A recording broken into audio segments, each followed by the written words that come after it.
Let me show you how to make this easy but delicious coconut shrimp. You're going to need jumbo shrimp that's been peeled and veined. You can leave the tails on or take it off, it's up to you.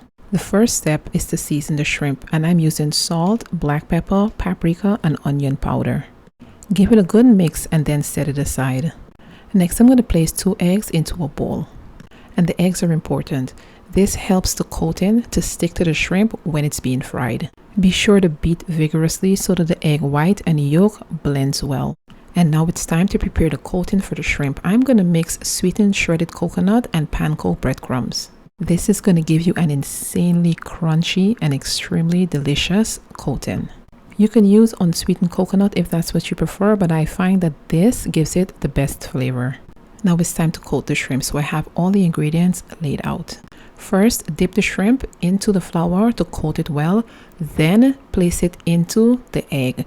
Make sure that it is completely coated with that egg. Then you're going to place it into the coconut and panko breadcrumbs mixture. Cover it well and press gently to make sure that the mixture sticks to the shrimp. Be sure to shake off any excess.